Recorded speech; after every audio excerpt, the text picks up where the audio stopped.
लहान बुकेसाठी किंवा कधी-कधी पार्टीसाठी ना मस्त असं काहीतरी कुरकुरीत करून ठेवावंसं वाटतं. आणि हे ना थोडं ॲडव्हान्समध्ये केलं तर आणखी मजा येते. तर असंच कुरकुरीत पट्टी समोसा आपण करणार आहोत. तुम्ही हे डीप फ्रीज करून ठेवू शकता. 3-4 महिने छान टिकतात आणि जेव्हा हवं तेव्हा काढायचं, तळायचं आणि खायचं. आणि लगोलग करून, लगोलग तळलं, लगोलग खाल्लं तरी चालेल. आपण आहे ना अगदी सोप्या पद्धतीने याच्या पट्टी समोश्याच्या पट्टी कशा करायच्या, सारण कसं करायचं हे बघणार आहोत. नमस्कार, मी मधुरा. मधुराज रेसिपीमध्ये तुम्हा सर्वांचं खूप खूप खूप मनापासून स्वागत. टी टाईम स्नॅक पट्टी समोसा करूयात. पुण्यामध्ये जसा मिळतो तसा. पुण्यामध्ये ग्रीन बेकरीमध्ये ना कोबीचा पट्टी समोसा मिळतो. आहाहा! काय लागतो, बटाट्याचा नाही. चला, सगळ्यात आधी याचं आवरण म्हणजे पट्टी तयार करून ठेवूयात आणि मग आपण याचं सारण तयार करूयात. अगदी साधी सोपी मेथड आहे. सगळ्यात आधी इथे मैदा घ्यायचा. 1.5 कप मैदा चाळून घ्यायचा. चाळून घेणं गरजेचं आहे म्हणजे आपलं पीठ आहे ना छान एकसारखं होतं बघ. मेजरिंग कप आपलाच आहे, स्टेनलेस स्टीलचा. मधुराज रेसिपी club.com वर खरेदी करू शकता. वा, चला, मैदा चाळून झाला. आता यामध्ये 2 चमचे कडकडीत गरम केलेलं तेल घालूयात. हे अगदी गरजेचं आहे तेल घालणं. आणि यासोबतच अर्धा चमचा मीठ आणि तेल मैद्यासोबत व्यवस्थित मिसळून घ्यायचं. हे अगदी गरजेचं आहे. तेल आणि मैदा छान एकजीव झाला पाहिजे. तेल गरम गरम आहे त्यामुळे सुरुवातीला चमच्याने मिसळलं काहीच हरकत नाही. चला, आता हाताने तेल व्यवस्थित मसाज करते मैद्याला म्हणजे आपलं आवरण एकदम कुरकुरीत होतं. हे बघा, तेल सगळं मैद्यामध्ये जिरणं अतिशय गरजेचं आहे. तेल जितकं छान जिरेल तितकं छान आपलं पीठ होईल. चला, तेल मैद्यासोबत छान घोळून झालं. आता यामध्ये हलकंसं गरम पाणी टाकायचं आणि सैलसर आपण पीठ मळून घेणार आहोत. खूप घट्ट नाही. याचं कारण मी तुम्हाला सांगते. आपण हलकंसं सैल का मळतोय ते. पण आता यामध्ये हलकंसं गरम पाणी, कारण गरम गरम तेल घातलं. अर्धा कपला थोडंसं कमी पाण्याचा इथे वापर करायचा. आणि जसं मी सांगते की आपल्याला हलकंसं मऊ गोळा मळायचा आहे. जनरली समोसा कचोरी म्हणलं ना की घट्टसर गोळा मळला जातो, पण याच्यासाठी आपण हलका मऊ करणार आहोत. थोडं थोडं पाणी घालून सैलसर याचं पीठ तयार करायचं. आणि पुन्हा सांगते, याच्यामध्ये गरम गरम पाण्याचाच वापर करा. थंड पाणी नका घेऊ. बरोबर अर्धा कपला थोडंसं कमी, अगदी चमचाभर पाण्याचा वापर होतो इथे. चला, इथे पीठ मळून झालंय बघा. आणि खूप आहे ना घट्ट नाही आहे, हलकंसं मऊ गोळा केला आहे. हे असंच मळायचं. खूप घट्ट आपल्याला अजिबात नको. आता आपला फुसफुस स्प्रे आहे. थोडंसं तेल फुसफुस करूयात म्हणजे त्यावर क्रस्ट बिल्ड नाही होणार. झाकण ठेवायचं आणि किमान 15 ते 20 मिनिटं मुरण्याकरता ठेवायचं. आपलं इथे पीठ व्यवस्थित मुरतंय तोवर आपण याचं स्टफिंग म्हणजे सारण कसं करायचं ते बघणार आहोत. सारण करण्याकरता काय काय साहित्य घेतले ते बघूयात. लांब पातळ चिरलेला कोबी 2 कप, 1 कांदा उभा पातळ चिरून घेतला, मटारचे दाणे, कोथिंबीर बारीक चिरून, पाव चमचा काळं मीठ, 1 चमचा लाल तिखट, पाव चमचा चाट मसाला, अर्धा चमचा गरम मसाला, चमचाभर आलं लसूण पेस्ट, चवीपुरतं मीठ. आता इथे काळं मीठ आणि चाट मसाल्याचं कॉम्बिनेशन मी करते. चटपटीत होतं सारण. त्याच्याऐवजी आमचूर पावडर घालू शकता, लिंबाचा रस घालू शकता. फक्त चटपटीत येण्यापुरतं घालते. फ्रोझन मटार आहे त्यामुळे तो शिजवायची गरज नाही. पण ताजा वाटाणा वापरत असाल तर थोडासा वाफवून घेतला तर बरं पडतं. चला, आता इथे तव्यामध्ये 1 टेबलस्पून तेल गरम करून घेतलं. यामध्ये सगळ्यात आधी जाईल कांदा. नाजूक असा पातळ उभा चिरून घेतला. आणि कांदा आहे ना फार शिजवायची गरज नाही आहे, हलकासा फक्त मऊ करूया. चला, कांदा हलकासा परतून झाला. हे बघा, फार आहे ना तांबूस वगैरे अजिबात करायची गरज नाही आहे, हलकासा फक्त परतला. यामध्ये आलं लसूण पेस्ट घालूया. ही देखील फक्त मिसळायची कारण बाकी मसाल्यांसोबत ही पेस्टही छान शिजते. आहा हा, आता सगळे मसाले आत्ताच यामध्ये घालायचे, ज्यामध्ये लाल तिखट, गरम मसाला, धने जिरेपूड साहित्यामध्ये सांगायची राहिली, पण 1 चमचाभर आपण हे घालणार आहोत. धनेपूड, जिरेपूड, यासोबतच पाव चमचा चाट मसाला आणि पाव चमचा काळं मीठ. हे व्यवस्थित एकजीव करायचं. वाह, मसाल्यांचा काय कमाल सुवास दरवळला. आता यामध्ये हा कोबी घालूयात. कोबीला छान पाणी सुटतं. आता हा व्यवस्थित तेलावर परतून घ्यायचा मसाल्यांमध्ये. जसजशी उष्णता लागते तसा कोबी छान शिजतो, त्यामुळे हा मिसळत राहायचा. आता हा व्यवस्थित 1 मिनिटभर तरी परतून घ्यायचा. कोबी फक्त तेलावर परतून घेतला आणि हलका हलका तो मऊ व्हायला सुरुवात झाली. आता यामध्ये चवीपुरतं मीठ घालायचं. मीठ घातलं की कोबीला छान पाणी सुटतं, त्यामुळे सुरुवातीला मीठ नका घालू. मटारही घालायचा. मिसळून आणखी 2 मिनिटं शिजवायचं. चला, इथे कोबीची भाजी तयार आहे. ही खरंच डब्यामध्ये ना अशीच भाजी म्हणून खायला पण बहारदार लागते. पण आता गॅस बंद करते आणि यामध्ये घालूयात बारीक चिरलेली कोथिंबीर. पहा, कोबी खूप नका शिजवू, कारण आपण जेव्हा समोसा तळू ना तेव्हा ते आतलं सारणही शिजलं जातं. त्यामुळे थोडासा 70 ते 80% शिजवायचं. खूप मऊ नका करू. चला, हे सारण तयार आहे. चला, सारण तयार आहे. आता हे पूर्णपणे थंड करूयात. चला, आता सारण तयार आहे. हे कणिक मळलेली ही मुरली आहे. झाकण काढायचं आणि हे पुन्हा आहे ना छान एकसारखे तिंबून घ्यायचे, म्हणजे ही व्यवस्थित एकजीव होते बघा. परफेक्ट. आणि जसा वेळ जातो तशी आणखी मऊ झाली. आता याचेत ना लहान लहान असे गोळे तयार करायचे, लिंबाच्या आकाराचे. खूप मोठे नका करू, परफेक्ट लिंबाच्या आकाराचे असे करायचे. सो हे जे प्रमाण आपण घेतले ना, यामध्ये 30 पट्टी समोसा परफेक्ट तयार होतात. आता याची जितकी शक्य असेल तितकी पातळ पोळी लाटून घ्यायची. पीठ वगैरे वापरायची गरजच नाही पडत बघा. आणि फार काही असं खेळत नका बसू, गोलच झाली पाहिजे. पातळ होणं जास्त गरजेचे गोलपेक्षा. आणि एकसारखी लाटली गेली पाहिजे. हे बघा, ही पातळ आहे, पण हे आणखी आपल्याला आरपार पातळ लाटायचं. चला, ही छान लाटून झाली. हे बघा, पोळपाट असं सगळ्या बाजूने आरपार दिसतंय. इतकी पातळ ही पोळी लाटायची. माझा हातही दिसतो यामध्ये.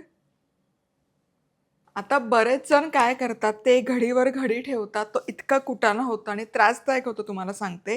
तसं करू नका. सिंगल सिंगल लाटून झाला की मंद आचेवर तवा ठेवायचा. अगदी मंद आचेवर तवा घ्या आणि त्यावर ही हलकीशी भाजून घ्या.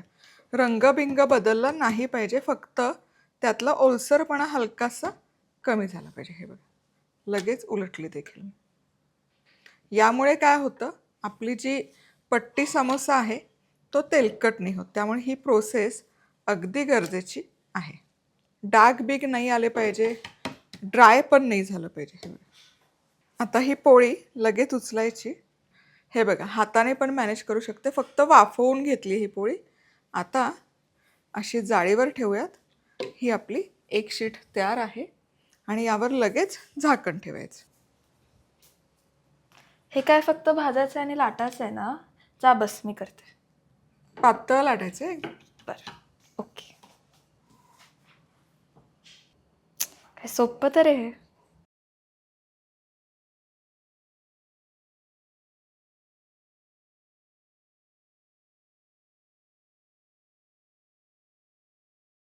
अरे, झाली पण एक.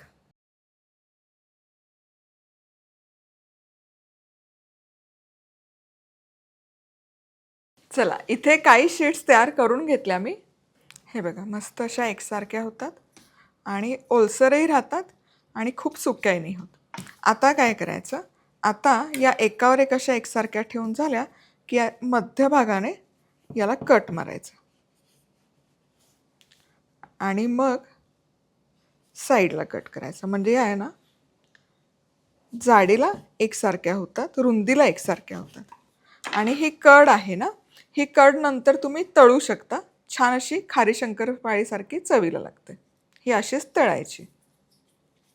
आता हे एकावर एक ठेवायचं आणि हे जे आहे हे देखील आपण एकसारखं करूयात. परफेक्ट.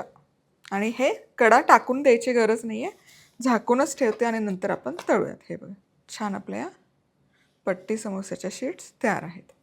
आता यातली एक शीट घ्यायची, दुसऱ्या झाकून ठेवायच्या. बरं, करायचं काय तुम्हाला सांगते. सगळ्यात आधी इथे हा मैदा घ्यायचा. मैद्याचा घोळ आपल्याला करायचा. यामध्ये तुम्ही कॉर्नफ्लॉवर टाकलं तरी चालेल. हे मिसळायचं आणि हे ना थोडंसं सैल ठेवायचं, खूप घट्ट नको. चला, हा मैद्याचा घोळ तयार आहे. याच्याऐवजी मैदा, कॉर्नफ्लॉवर, तांदूळाचं पीठ असं काही काही मिश्रण केलं तरी हरकत नाही. गव्हाचं पीठ देखील चालेल. आता याचं एक टोक उचलायचं, जिथे दुमडलं जाईल तिथे दुमडायचं. आता ही बाजू आहे ही इथून उचलायची, ही अशी, म्हणजे याला असं टोक तयार होतं बघा. आता हे झालं आपलं पाकिट तयार. ठीक आहे. आता यामध्ये हे जे सारण आपण तयार केलं आहे हे सारण भरूयात.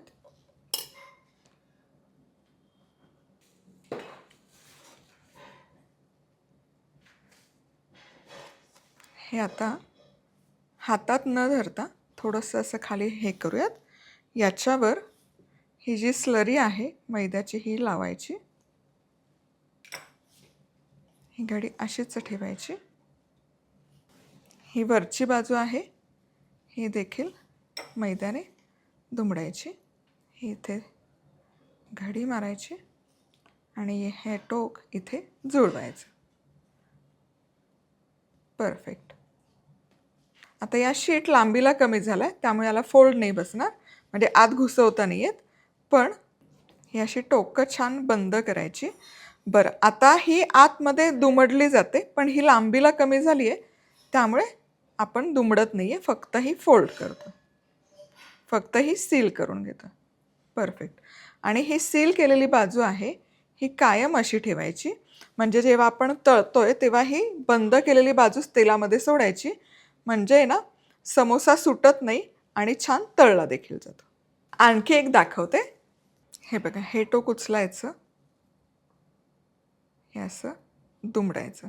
इथे हे जे टोक जिथे जुळतं तिथून हे उचलायचं आणि याचं असं हे टोक टोकदारच राहिलं पाहिजे.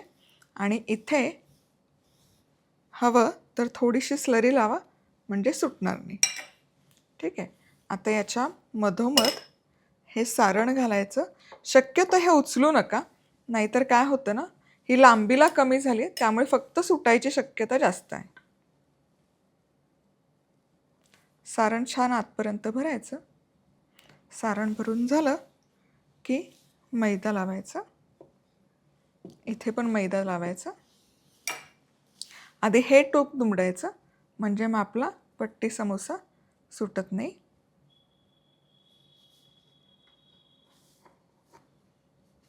आणि मग हे दुसरं टोकही दुमडून छानसं सील करायचं.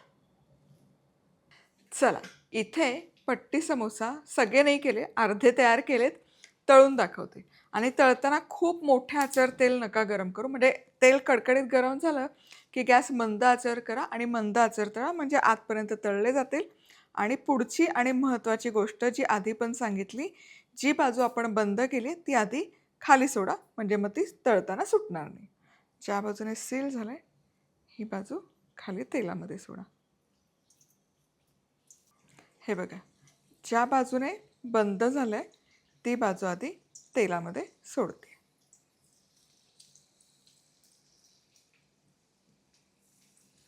आणि एका वेळेस खूप पण गर्दी नका करू. आता मंद आचेवरच हे तळून घ्यायचे. चला, आता इथे एक बाजू छान खरपूस तळून झाली. एक बाजू एका वेळेसच तळा. सारखं अलटपलट केलं तर ते खूप तेलकट होईल, त्यामुळे एक बाजू एक वेळेस. हे बघा, असा खरपूस सोनेरी रंग यायला सुरुवात झालं की उलटवायचं. वा वा वा. ओके, याला अजिबात कुठे बुडबुडे आलेले नाही आहेत आणि परफेक्ट पट्टी समोसा मिळतो की नाही, दिसायलाही तसे झालेत आणि आकारही अगदी परफेक्ट आलाय बघा. वा.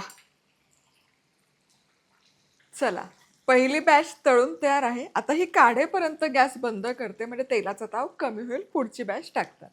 काय कमाल दिसतात बघा, बहारदार. आता हे काढूयात. जबरदस्त. म्हणजे विकत आपण पट्टी समोसा आणून खातो ना, अगदी तसा. वा वा वा. तेल पूर्ण निथळूयात. आणि हा घरी केलेला आहे ना, विकतचा प्रचंड तेलकट होतो, हा अजिबात तेलकट होत नाही. आता हे जाळीवर किंवा असं टिश्यू पेपरवर घालूयात. मस्त. आता याच प्रकारे सगळे समोसे तळून घ्यायचे.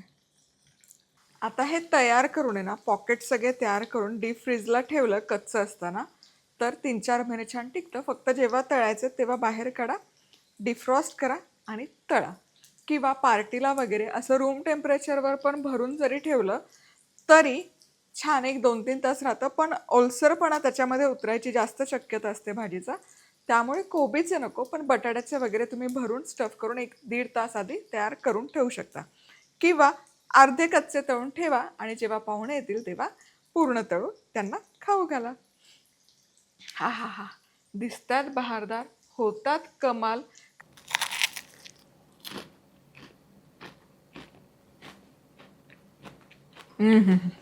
वा. चला, जाता जाता लाईक, कमेंट, सबस्क्राईब करा. पुन्हा भेटूयात. तोवर मस्त राहा, खुश राहा, आनंदी राहा. सगळ्यात महत्त्वाचं, खात राहा.